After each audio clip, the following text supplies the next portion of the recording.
Assalamualaikum warahmatullahi wabarakatuh. Perkenalkan, nama saya Triana Indah Oktaviani dengan NIM 205067 dari jurusan Pendidikan Luar Sekolah. Pada video kali ini, saya akan memperagakan poster media pembelajaran PLS dengan saya sebagai pendidiknya untuk memenuhi tugas mata kuliah media dan bahan ajar PLS. Di sini media poster yang saya buat yaitu kita akan membahas tentang konsep kecerdasan. Di sini saya akan membacakan yaitu kecerdasan adalah anugerah istimewa yang dimiliki oleh manusia. Makhluk lain memiliki kecerdasan yang terbatas, sedangkan manusia itu tidak. Dengan kecerdasan, manusia mampu memahami segala fenomena kehidupan secara mendalam. Dengan kecerdasan pula, manusia mampu mengetahui suatu kejadian kemudian mengambil hikmah dan pelajaran darinya. Nah, jadi di sini saya akan menjelaskan secara ringkas tentang konsep kecerdasan. Jadi, kecerdasan itu adalah kemampuan yang dimiliki oleh manusia untuk mengatasi masalah yang ia hadapi, baik itu sifatnya sederhana maupun tidak. Jadi itu tergantung dari kecerdasan yang dimiliki oleh manusia itu sendiri gitu. Sebenarnya ada banyak sekali konsep kecerdasan itu. Ada banyak sekali jenis-jenis konsep kecerdasan itu sendiri. Namun pada poster yang saya buat kali ini kita akan terfokus kepada 3 konsep kecerdasan, yaitu ada EQ, EQ dan SQ. Nah, baik di sini sudah tertera. Kita akan membahas terlebih dahulu mengenai EQ. Nah, di sini tertulis yaitu EQ ialah istilah kecerdasan manusia dalam kemampuan untuk menalar, perencanaan sesuatu, kemampuan memecahkan masalah, belajar, memahami gagasan, berpikir, penggunaan bahasa, dan lainnya. Nah, jadi ada beberapa anggapan, yaitu anggapan awal bahwa EQ adalah kemampuan bawaan lahir yang mutlak dan tak dapat berubah, dan itu adalah anggapan yang salah karena penelitian modern sudah membuktikan bahwa kemampuan EQ dapat meningkat dari proses belajar. Nah, di sini saya akan menjelaskan secara sederhana mengenai EQ. Nah, jadi secara sederhana EQ tersebut adalah kecerdasan intelektual yang merujuk pada potensi yang dimiliki oleh individu untuk mempelajari sesuatu lewat alat-alat berpikirnya. Kecerdasan EQ ini dapat dinilai dari kemampuan verbal dan logika berpikir seseorang. Nah, EQ ini dibentuk oleh otak kiri yang mencangkup kecerdasan linear, matematik, dan logis sistematis. Kecerdasan EQ ini menghasilkan pola pikir yang berdasarkan logika, tepat, akurat, dan dapat dipercaya. Nah, biasanya orang dengan kecerdasan EQ ini akan mampu memiliki analisis yang tajam dan memiliki kemampuan untuk menyusun strategi bisnis yang baik. Nah, namun kecerdasan kecerdasan EQ ini tidak melibatkan emosi dan memproses informasi. Maaf, saya ulangi. Kecerdasan EQ ini tidak melibatkan emosi dalam memproses informasi. Nah, jadi selanjutnya kita dapat mengukur kecerdasan EQ tersebut. Nah, jadi EQ ini bisa diukur dengan menggunakan angka. Dan saya akan mencontohkan penggolongan tingkat kecerdasan EQ ini. Nah, jadi EQ di bawah EQ yang di atas 140 itu biasanya dikatakan jenius, dan EQ di atas 130 itu bisa dikatakan berbakat. Sedangkan EQ di atas 120 itu bisa lah kita katakan unggul. Nah, dan sedangkan EQ yang berada di angka 90 sampai 110 itu adalah IQ yang biasa atau normal pada umumnya.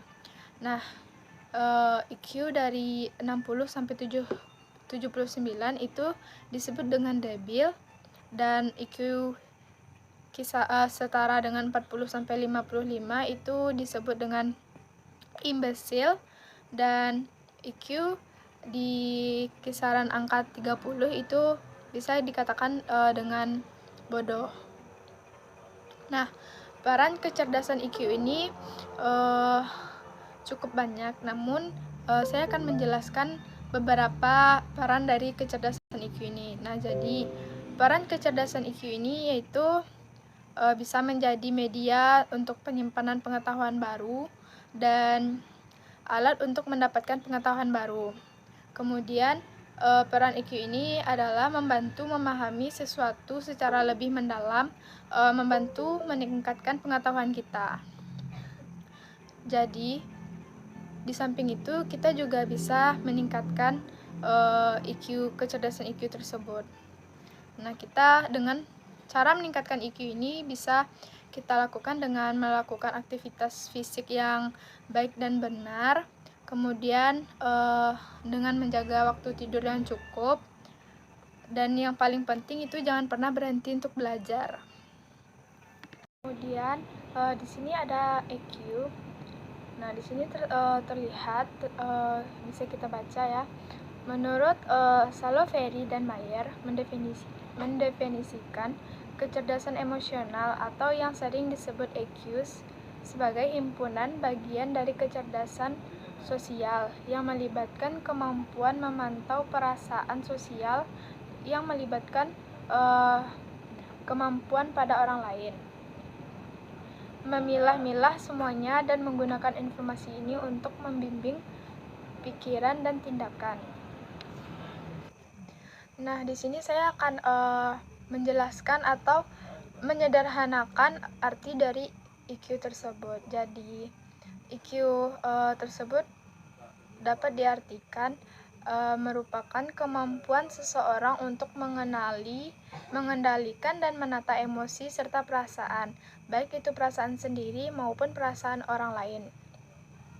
Kecerdasan ini juga memberi kesadaran mengenai rasa empati, rasa cinta, dan kemampuan memotivasi diri, dan kemampuan untuk menghadapi kesedihan dan kegembiraan secara tepat. Nah, seperti itu.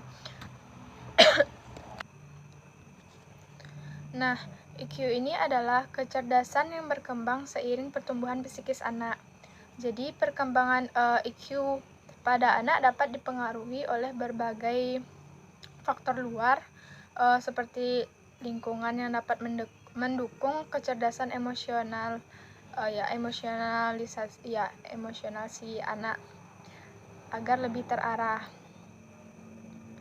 Nah, kemudian kecerdasan IQ ini merupakan kemampuan untuk menghadapi masalah dengan melakukan berbagai pertimbangan emosi, empati, untuk menempatkan diri dalam suatu kondisi sebelum akhirnya membuat sebuah keputusan. Nah, kecerdasan IQ ini bisa membuat kita pandai dalam bersosialisasi. Mengapa? Karena biasanya anak yang memiliki kecerdasan IQ yang tinggi akan unggul dalam hal sosialisasi, karena rasa empati yang tinggi dimiliki anak dengan IQ tinggi ini akan membuatnya mudah dekat dengan orang-orang di sekitarnya. Nah, kemudian IQ tinggi ini biasanya lebih berpotensi menjadi pemimpin yang baik. Kenapa? Nah, karena seperti yang disebutkan tadi ya, bahwa anak dengan IQ tinggi akan lebih mudah dekat dengan orang-orang di sekitarnya karena selalu bertindak menggunakan empati. Nah, karena itulah anak dengan IQ tinggi lebih berpotensi menjadi pemimpin yang baik. Selanjutnya, yang terakhir kita akan membahas mengenai SQ. Nah, di sini tertera bahwa SQ tidak mesti berhubungan dengan agama, dengan agama. Kecerdasan spiritual atau SQ adalah kecerdasan jiwa yang dapat membantu seseorang membangun dirinya secara utuh. SQ tidak bergantung pada budaya atau nilai. Spiritual adalah dasar bagi tumbuhnya harga diri, nilai-nilai, moral, dan rasa memiliki. Ia memberikan arah dan arti bagi kehidupan kita tentang kepercayaan mengenai adanya kekuatan non-fisik yang lebih besar daripada kekuatan diri kita. Suatu kesadaran yang menghubungkan kita langsung dengan Tuhan atau apapun yang kita namakan sebagai sumber keberadaan kita. Nah, di sini saya akan menjelaskan secara rinci dan tentunya lebih sederhana ya mengenai SQ ini. Jadi, kecerdasan spiritual atau SQ ini adalah kecerdasan untuk menghadapi dan memecahkan persoalan makna kehidupan, nilai-nilai dan keutuhan diri, yang berarti kecerdasan untuk menempatkan perilaku dan hidup kita dalam konteks makna yang lebih luas dan kaya. SQ ini adalah kecerdasan untuk menilai bahwa tindakan atau jalan hidup seseorang lebih bermakna dibandingkan dengan yang lain. Kecerdasan SQ ini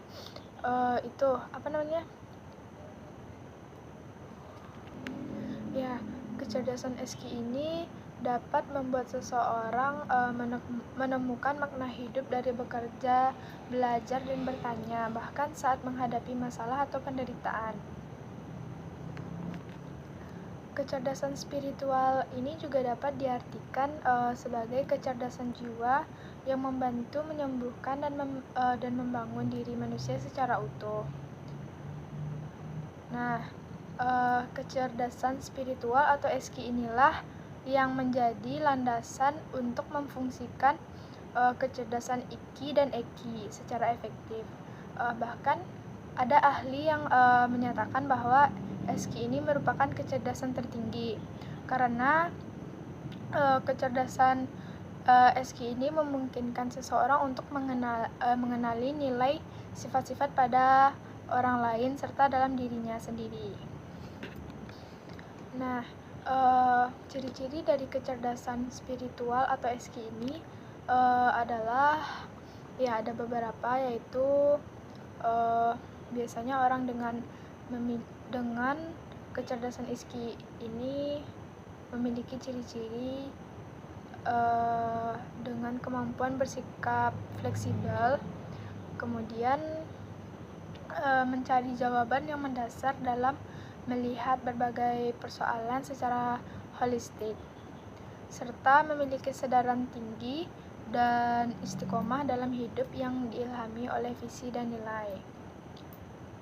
Orang yang memiliki kecerdasan SQ ini juga biasanya rendah hati, ikhlas dan tawakal dalam menghadapi dan melampaui cobaan, dan tentunya memiliki integritas dalam membawakan visi dan nilai pada orang lain.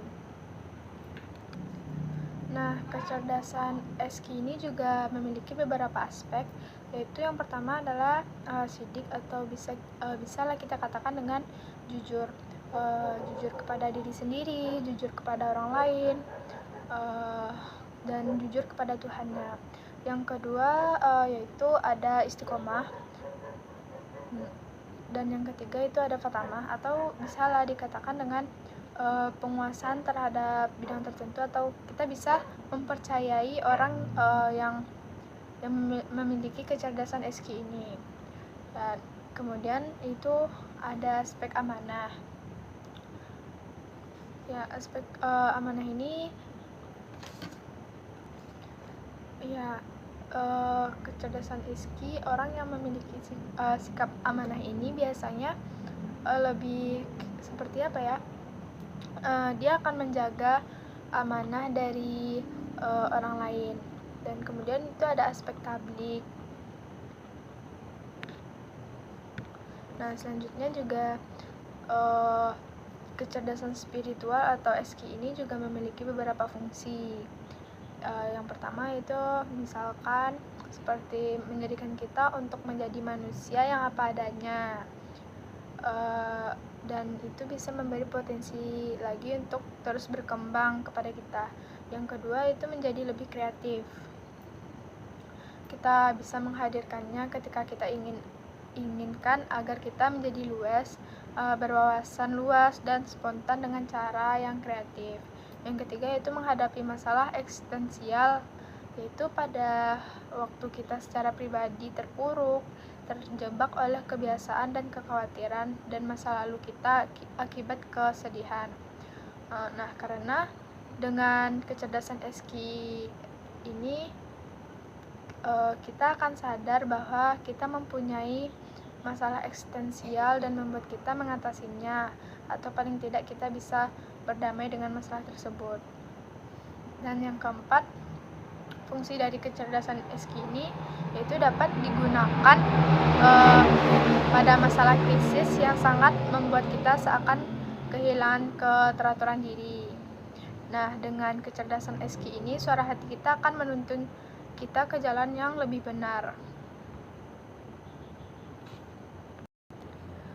Nah, kemudian faktor yang mempengaruhi kecerdasan spiritual ini atau kecerdasan SKI ini itu ada dua. Yang pertama itu faktor dari nilai-nilai spiritual dari dalam, yang itu yang berasal dari dalam diri kita, seperti suara hati dan sebagainya. Yang kedua itu drift, ya, atau bisa kita sebut dengan dorongan dan usaha untuk mencapai kebenaran dan kebahagiaan. Itu kita bisa dapatkan dari luar, seperti rekan-rekan kita, keluarga, lingkungan, dan sebagainya. Dan mungkin sekian yang bisa dapat saya sampaikan. Terima kasih. Saya harap peserta didik dapat memahami apa yang telah saya sampaikan melalui media poster pembelajaran PLS yang saya buat mengenai kecerdasan manusia, dari salah satu bidang PLS, yaitu pedagogi, yang juga membahas tentang kecerdasan manusia. Jika peserta didik kurang memahami, bisa berkomentar di bawah video ini, atau bisa langsung menghubungi saya untuk bertanya lebih lanjut. Mungkin sekian dari saya. Banyak maaf atas lebih dan kurang. Assalamualaikum warahmatullahi wabarakatuh.